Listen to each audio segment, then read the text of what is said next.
Hey everyone, this is John here from Whatifi, and tonight I'm going to give you a sneak peek at our average order value event. This is an event that if you are a direct-to-consumer brand and maybe you're selling a product and people are ordering that product again and again over time, this is a way to build a profile for the average user's spend and then to be able to calculate what happens as you add new customers into your funnel every month and what your revenue projection looks like. You might also use this in a subscription model potentially, but really this is more designed for like e-commerce brands to model out that type of spend pattern there. So the average order value event allows you to say, hey, this particular type of customer, this is what they spend. If I flip over to good old-fashioned Excel doc here, we might say that, for one type of user, we find that over all of the sales that we've done, the average sale at the very beginning on day one is $57. And maybe 21 days later, they reorder and they spend 26. And maybe later on, they spend 16. And that's really their spend pattern. Or you can have other spend patterns, profile B. Maybe they spend more money up front and they actually do another spend of $52 and then they maybe never purchase again, right? Or number three, they spend $120, a larger purchase up front. They have a lot more stock of that and they do another order value, $35 later on in time, right? So these are just arbitrary, but that's a sense of how the spend pattern would normally look. This is traditionally very hard to do in a spreadsheet. While it's easy to do what I've just done here, it's a lot more tricky to be able to have a month over month customer growth because every month you're adding new customers, you have to start this calculation over again for every single one of those cohorts. And then also some of those customers will churn out as well. So it's historically a tricky calculation to do. That's why we built the average order value event, is the ability to define those profiles, multiply them by your customers, and then you can also grow your customers and do revenue calculations to see what that looks like over time. So let's kind of dig a little bit deeper here.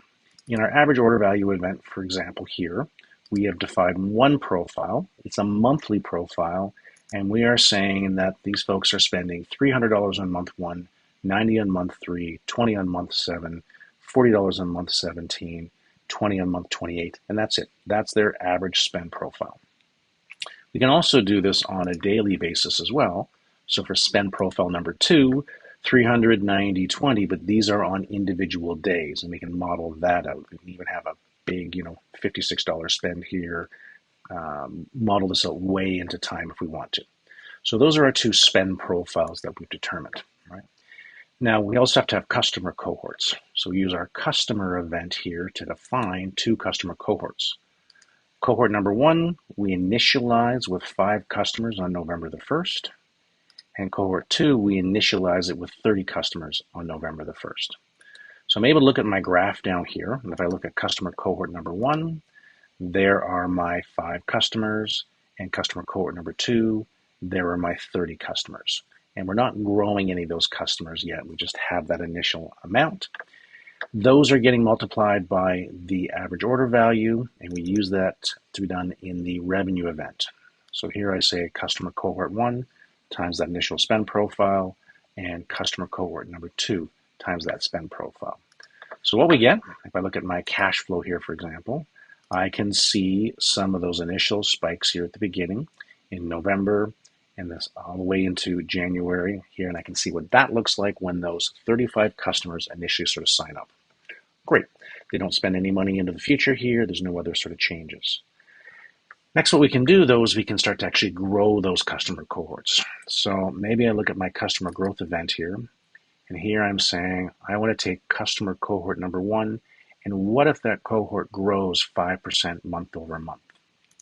If I toggle this on, so first thing we're going to see is that our customer cohort number one is now growing over time.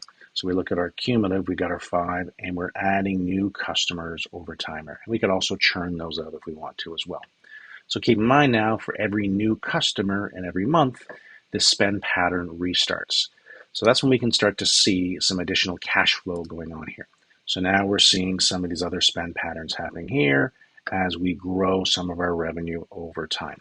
You can also look at that cumulatively, and you can start to see the cumulative growth as we add new customers. To really drive the point home, we can add some spikes in here. I'm using a debit credit event to add some more manual customers. So I'm saying we're adding 15 in April, 15 in August, 30 here. So we're able to see some bigger spikes, just so we can really see that on the graph. So let me turn that on now.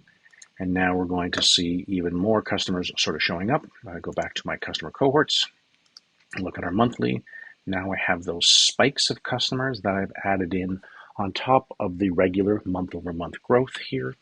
And now when I look at my cash flow, I can really see what it looks like when those average spend values are rippled out across the timeline. So again, this is very much a specialty event. It only applies to certain types of use cases, but this has been high on our request list here to be able to model this lumpy, non-standard revenue over time. And we'll be releasing this in the next week to our users. Thanks very much.